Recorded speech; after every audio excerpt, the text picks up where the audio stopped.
నమస్తే ఫ్రెండ్స్, నేను మీ పంగ రాకేష్. ఈరోజు రాష్ట్రంలో హాట్ టాపిక్గా మారిన ఎస్ఎల్బీసీ టన్నెల్ ప్రాజెక్ట్ ఏదైతే ఉందో అందులో చిక్కుకున్న 8 మంది గురించి మనం మాట్లాడుకుందాం.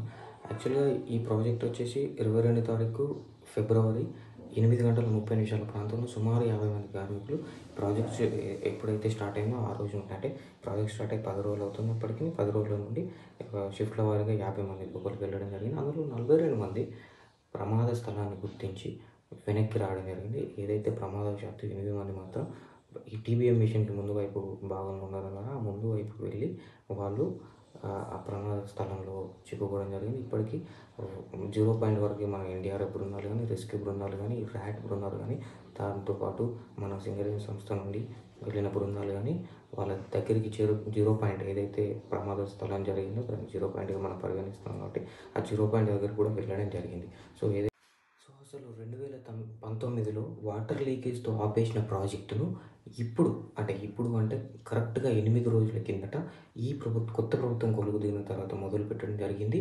సో అంతలోనే ఇంత పెద్ద ప్రమాదం జరిగింది. ఇది మన రాష్ట్రానికి దురదృష్టకరమైన సంఘటనగా మనం పేర్కొనవచ్చు. దీని గురించి డెప్త్గా కాకుండా మనం షార్ట్ అండ్ అసలు ఎస్ఎల్బీసీ అంటే ఏంటి, ఈ ఎస్ఎల్బీసీలో వాళ్ళ ఉపయోగాలు ఏంటి, దీని ఉద్దేశం ఏంటి, అది అసలు ఇది ఎప్పుడు స్టార్ట్ చేశారు, ఎందుకు స్టార్ట్ చేశారని మనం షార్ట్గా డిస్కస్ చేసుకుందాం. ముందుగా ఈ ఎస్ఎల్బీసీ ప్రాజెక్ట్ అంటే Srisailam left bank canal project అనమాట. ఇది ఇప్పుడు ప్రాజెక్ట్ కాదు, 1980లో అనుకున్న ప్రాజెక్టు. కానీ 2005లో 2,813 కోట్ల రూపాయలతో ఆమోదం వచ్చింది. అప్పటి ప్రభుత్వం 2007లో ఎస్ఎల్బీసీ ప్రాజెక్టు పనులను ప్రారంభించింది.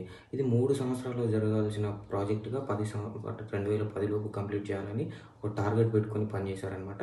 ఎందుకు అనండి, సొరంగం తవ్వడం ద్వారా 30 టీఎంసీల కృష్ణా నీటిని తరలించి దాని ద్వారా నల్గొండ జిల్లా, సూర్యాపేట జిల్లా, యాదాద్రి భువనగిరి జిల్లాలకు 4 లక్షల ఎకరాలకు సాగునీరుతో పాటు హైదరాబాదు మరియు ఈ నల్గొండ జిల్లాలో ఉన్న కొన్ని గ్రామాలకు అంటే మెజారిటీగా 400-500 గ్రామాలకు అప్పుడు ఏదైతే ఫ్లోరోసిస్ బాధతో ఉన్నారో వాళ్ళకి తాగునీరు అందించే దిశగా ప్రభుత్వం ఈ ప్రాజెక్టుని చేసిందనమాట. అయితే 2010లో పూర్తి కావాల్సిన ప్రాజెక్టు ఇలాంటి వివిధ కారణాల ద్వారా వాటర్ సీపేజ్ రావడం వల్ల, సిల్ట్ ఫామ్ అవ్వడం వల్ల ఈ శ్రీశైలం ప్రాజెక్టు ఉప్పొంగినప్పుడల్లా, కృష్ణా రివర్ ఉప్పొంగినప్పుడల్లా దానికి ఈ ప్రాజెక్టులో వాటర్ ఎక్కువ రావడం వల్ల ఈ ప్రాజెక్టు వివిధ కారణాలతో ఆపేసింది. 20 సంవత్సరాలు కూడా స్టార్ట్ చేసి 20 సంవత్సరాలు అయినా కూడా ఈ ప్రాజెక్టు పూర్తి కావడానికి ప్రధాన కారణం ఏంటి అని అంటే 42 కిలోమీటర్ల పొడవు, 10 మీటర్ల వెడల్పుతో భారీ సొరంగాన్ని తవ్వాలి అని అనుకోవడమే ఈ ప్రాజెక్టు యొక్క మొదటి లక్ష్యం. ఎందుకంటే ఇట్లాంటి సొరంగం అంటే మన దేశంలోనే అతిపెద్ద కిలోమీటర్ల పొడవు గల సొరంగంగా గుర్తించినాం. సో దీనికి ఏంటంటే యాక్చువల్లీ ఎస్ఎల్బీసీలో 2 టన్నెల్స్ తవ్వారనమాట. ఒకటి వచ్చేసి ఎక్కడైతే శ్రీశైలం దగ్గర దోమలపెంట గ్రామంలో ఇక్కడ నుండి మన్నెవారిపల్లి దగ్గర ఉన్న గ్రామానికి 44 కిలోమీటర్ల విస్తీర్ణంతో అదొకటి. డిండి రిజర్వాయర్కు కనెక్టివిటీ అయ్యేలాగా 7 కిలోమీటర్ల పొడవుతో ఒక ప్రాజెక్ట్, అది ఒక టన్నెల్ ఆల్రెడీ కంప్లీట్ చేశారు. ఇందులో మనం 2 టన్నెల్స్ ఉన్నాయని చెప్పుకున్నాం కదా. ఈ 2 టన్నెల్స్ వచ్చేసి మొదటిది 44 కిలోమీటర్ల పొడవుతో మొదలుపెట్టినప్పటికీ ఇది 33 కిలోమీటర్లు మాత్రమే ఇప్పటి వరకు పనులు పూర్తయ్యాయి.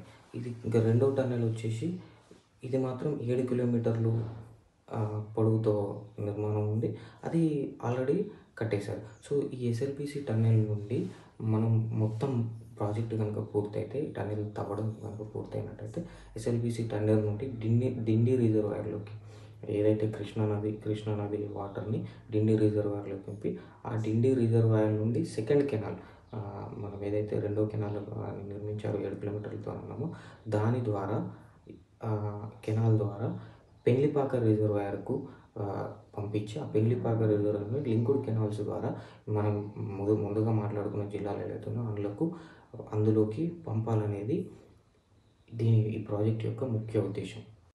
ఇది షార్ట్గా మనం ఎస్ఎల్బీసీ ప్రాజెక్ట్ గురించి డిస్కస్ చేసుకున్నాం అనమాట. సో ఏదో ముందుకు వస్తాను.